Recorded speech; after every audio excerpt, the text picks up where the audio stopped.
Welcome everyone to another awesome episode of Wine, Hops and Road Stops on location at the beer stop in West Hazleton. I am with Alan. Alan, what are we going to talk about today on the show? Oh, we got a lot of good stuff for you today. First, we have the new Yuengling Golden Pilsner. First time Yuengling's come out with a new beer in a couple of decades, probably. And that's we're going to try that today. First time for me. I don't know, I think you've had it before. I've actually did, yes. Yeah, yes. So, we'll get a first time for that. And then continuing with our March Madness, we're going to do the stout bracket. So this time, I'll get to drink. Last time, you got to drink, so it's only fair. It is only fair. So we have 16 stouts, and we'll see which one I end up as my favorite. Alan's favorite stout competition coming up right now after the break, so don't go away. We'll be right back with more wine, hops, and road stops.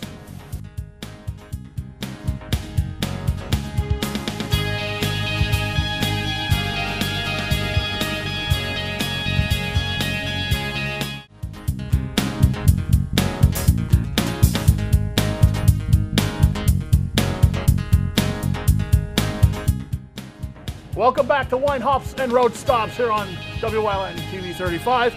On location at the beer stop. If you like what you see, drop us a line on Facebook. Easiest way to get in touch with us is facebook.com/wine, hops, and road stops. And today, we got a brand new beer from Yuengling here. Yeah, it's their Golden Pilsner, so it should be nice, crisp, and clean without being overly hoppy, and I'm looking forward to it. This new beer may not seem like a big deal to you, but to America's oldest brewery, it's huge. The new Golden Pilsner is the first new addition in 17 years. Now, we all know the traditional lager, and in northeastern Pennsylvania, you could order it just by saying lager, which is an amazing feat of brand recognition in itself. You say lager, everyone knows what you mean. But the brewery has been looking for ways to appeal to drinkers who prefer something a little lighter, and say hello to Golden Pilsner. Yeah, so our three core brands, we have our traditional lager, our light lager, and our black and tan. So we refer to these as our core brands. So this new Golden Pilsner is going to play in the refreshment arena, where our other three brands don't necessarily live. So we've listened to our consumers. They seem to be gravitating into this category. This is a very crisp, refreshing, flavorful beer. Has a really nice balance between the hop and the malt characteristics. The feedback for the Golden Pilsner from consumers has been amazing. We're really looking forward to having this beer in this refreshment category. In fact, we were down at Virginia Beach this past weekend, which is one of our pre-launch markets. It's a very outdoor, active, lifestyle type of beer, and where we were at this running event, we really hit our target demographic. Now, this new beer is similar to Yuengling Premium, which is also a Pilsner style beer, but while Yuengling Premium is brewed with barley and corn, Golden Pilsner is a German style Pilsner using 100% barley and noble hops. It gives it more hop flavor and a dry finish. That is the new beer from Yuengling right here. So let's try it. Right. Why not? Yeah.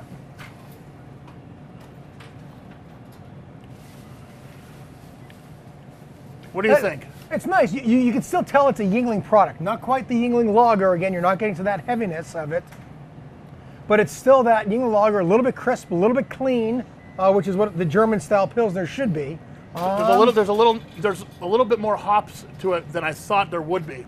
Yes, because it's not a wimpy beer. It's not a wimpy beer at all. No, but it is a great beer if you're just getting to the craft beer market. A great beer to start out with. Good for springtime. And actually, coincidentally enough, we are the only ones in the Hazleton area with this beer. A little plug for me. Okay, I gotta say something about Yuengling beer across the board.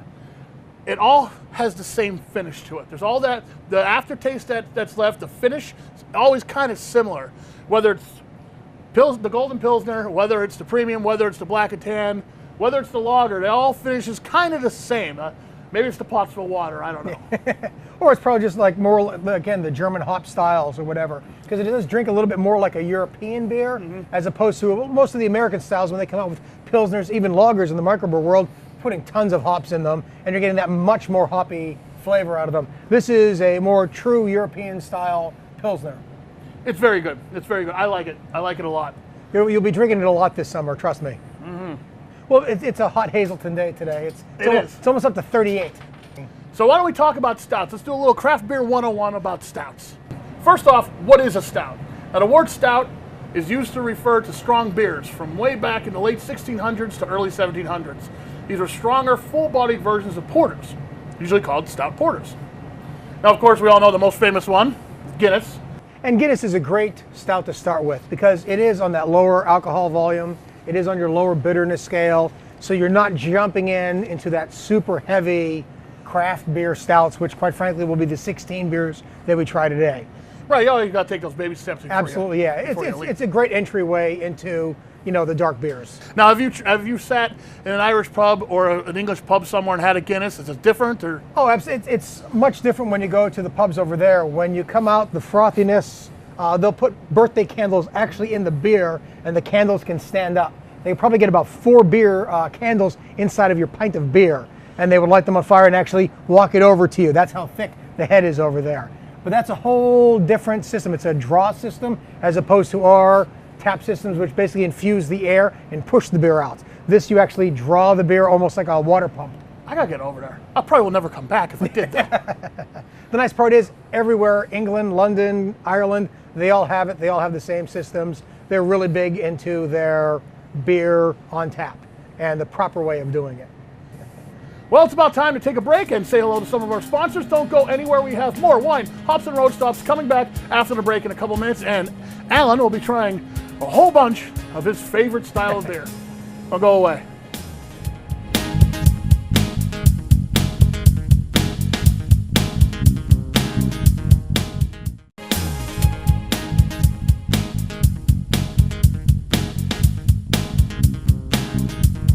Welcome back to Wine, Hops, and Road Stops here on WYLN TV 35. And now, Alan's Stout Challenge. We're going to start with 16 of the best stouts that Alan has here at the beer stop. And it's a blind taste test. He doesn't know what beers these are. And he's going to taste them. And the winner's going to move on, and the loser will be eliminated.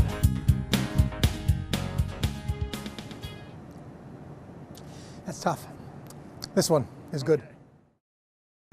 The eliminated beer was Mikkeller Beer Geek. Mikkeller Beer Geek. I'm not familiar with this from one. Denmark. It's really nice. As I said, it's tough. There's a little extra sweetness in that one. That was kind of the only reason why I ended up without that. See, it's not easy. It not isn't easy at all. It isn't. If you watched the last episode, I had to do this with my favorite types of beer, IPA. I'm gonna go with that one. Okay. The beer that was eliminated was Pest Mortal. I love that. I love that label. Nice. Imperial Stout brewed with coffee, 9.5 alcohol by volume. I've always said that's one of my favorites. Well, you eliminated it. They only use one specific type of Arabica coffee bean or whatever, and it's another tough one to get.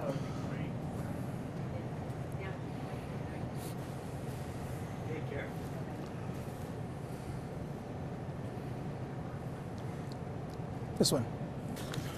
This was Bavarian Cream Vanilla Java Porter. All right, so that was a porter. So that was it's a little lower on the scale. Alcohol 5% by volume. That one. Okay. The one that is eliminated is, Bittersweet Nitro Imperial Coffee Milk Stout by the Left Hand Brewing Company. Again, a really good beer, but again, I think it's more as you get tasting the same beer style over and over again, it was much lighter. That's another thing that was happening to me last episode was I couldn't taste the difference until I had a drink of water. Otherwise, everything was just This one. hoppy. Yep. And we have eliminated, Old Rasputin. Yeah. Russian Imperial Stout. I really like this beer. I do too. Apparently not enough. I know. Quite frankly, I think the alcohol in that one just was, a little too much. 9% by volume. Yeah. This one. That one's even a little funky, quite frankly. Funky. This is a funky one. But a funky one There was a lot of sweetness to it. is eliminated, whatever it is. It looks different. Okay. Just the color on it doesn't look like a stout to me. Apparently it is. It is the Nitro Red Velvet Stout by Ballast Point. Very, very sweet. Very sweet. So if you're looking for a sweet stout, that's the one. Now this one's, I've had this before. It's brewed with oatmeal, beets, and chocolate. It's a little weird combination, don't you think?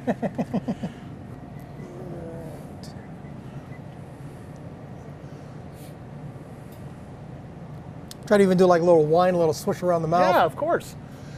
The proper way to sample your beer. Take a little sip, swish it around, then This one. swallow it.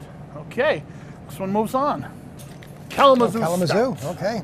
It's another standby. Stout brewed with licorice. Yep. Wow. Yep.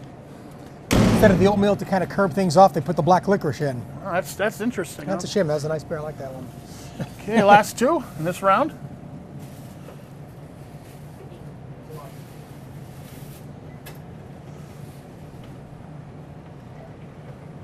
This one.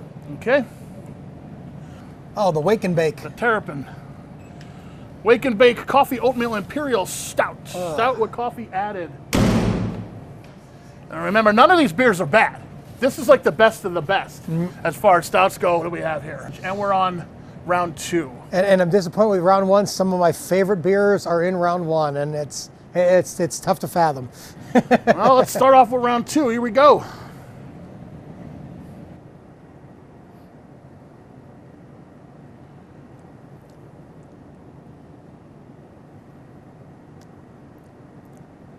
This one.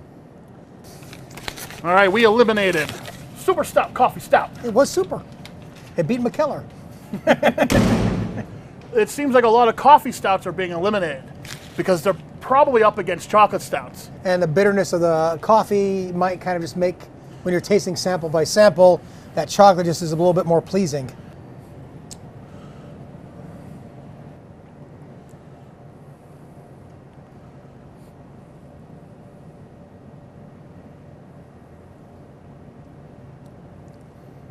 Kind of thinking these are the same style even. Maybe they're the same beer. Maybe we're tricking Could you. be. I'm gonna go with this one. Very similar, huh? You're going Very with this similar, one? Yeah. Oh, Morning Glory Espresso Stout. Again, another coffee stout. Another coffee stout. Another one of my favorites too. It's That's a not great- just because I like the label. Brewed and bottled by Old Dominion, and it's brewed with espresso beans. That one. Okay. What was eliminated this time was Great Lakes, good brewing company, Ohio City Oatmeal Stout. Great Lakes just makes a nice product all around. Absolutely do. I don't think I've had a bad beer by them, No. but not good enough to be Alan's favorite. Now you're making me feel bad. I don't feel bad. Like we said, this is the best of the best. Yep. All right, last two in this round.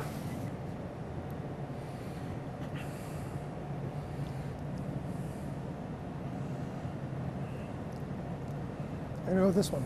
Okay, you going with this one? I am. Okay.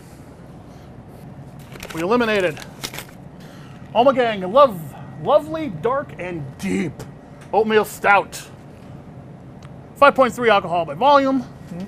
Another great beer.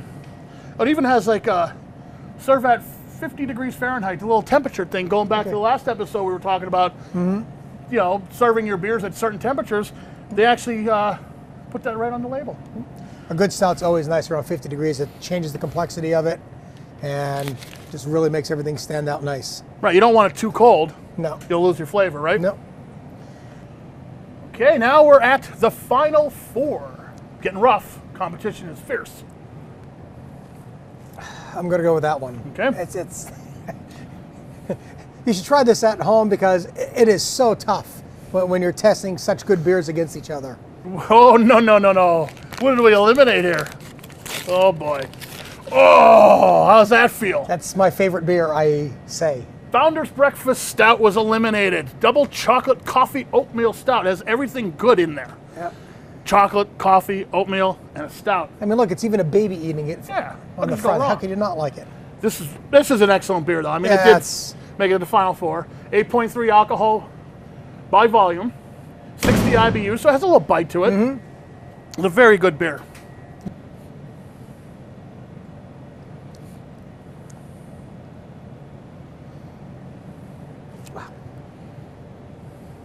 I didn't cleanse my palate after the last one, so I'm gonna go with this one. Okay. Oh, this is a good one. This was a really good one. Trogs. Trogs Java Head Stout brewed with coffee beans. This is another one of my favorites. 60 IBUs, so it's a little hoppy. 7.5 alcohol by volume. The color is black, it says right on the label. It even lists the hops that it's brewed with. Clustered Chinook and Cascade. It's a really good beer. That's a great beer. Find out who the winner is in a couple minutes. Don't go away. We'll be right back after these messages from our sponsors on wine, hops, and road stops.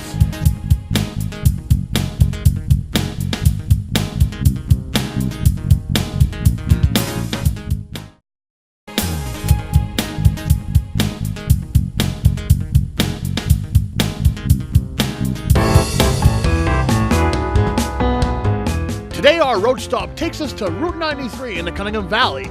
Near the entrance to Interstate 80 is a food truck everyone has been raving about. So I had to take a trip to Jay Zapata's authentic Mexican food truck and see for myself.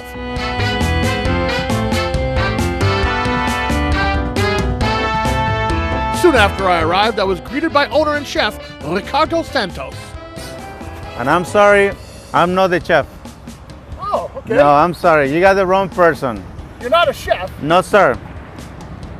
I'm the man with a passion for cooking, and that's what I do for a living.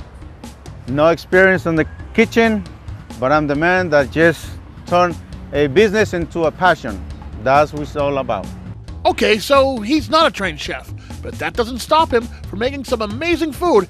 Everything is made fresh with local ingredients whenever possible, and the recipes he uses are the same as they've been for years. I can close my eyes and tell you what's on it and what's in it. So that's all based on flavor, consistency. I had to make everything is local. By the way, everything is local. I get it from Burgers Farm, I do Hazel Meats, I do a lot of business with local because I want my community to go as well.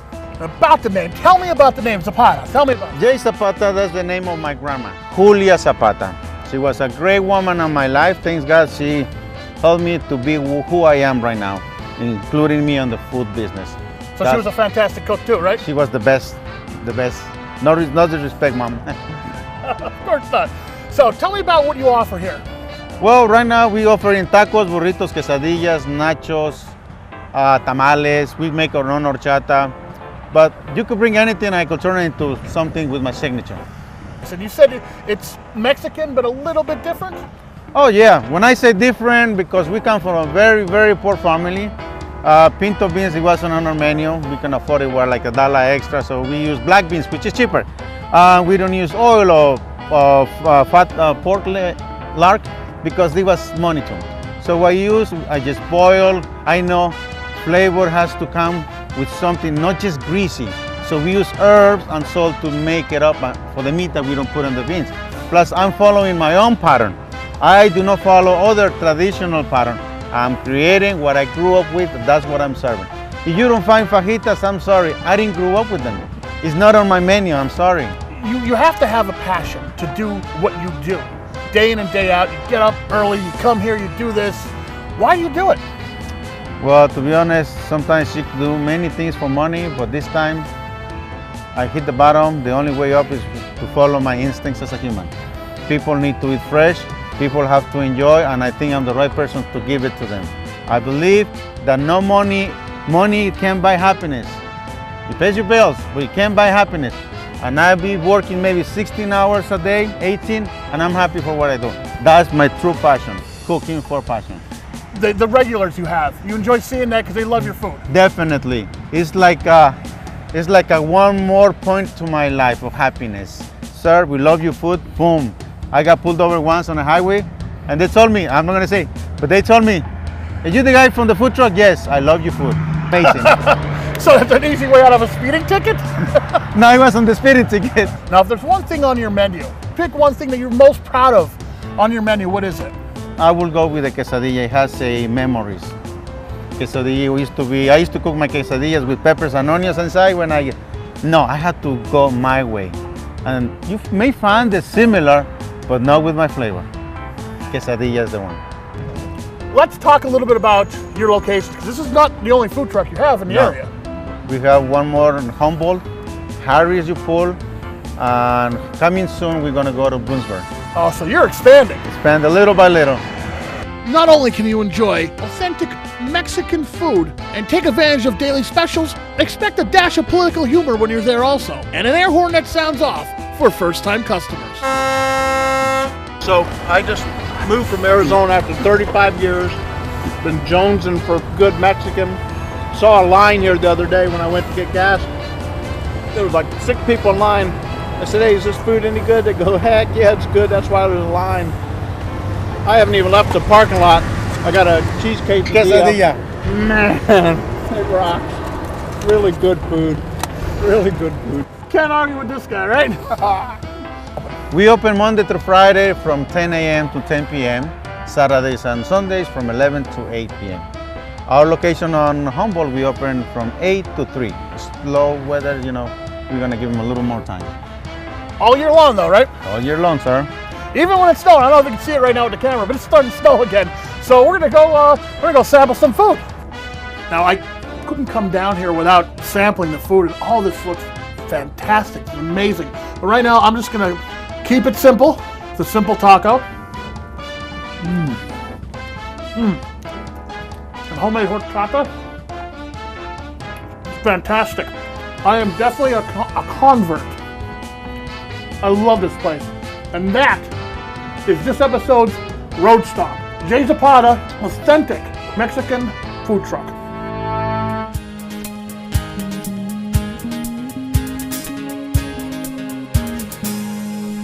Okay, top two. The final two beers right here, folks. It's gonna be. I'm gonna go with this one. Just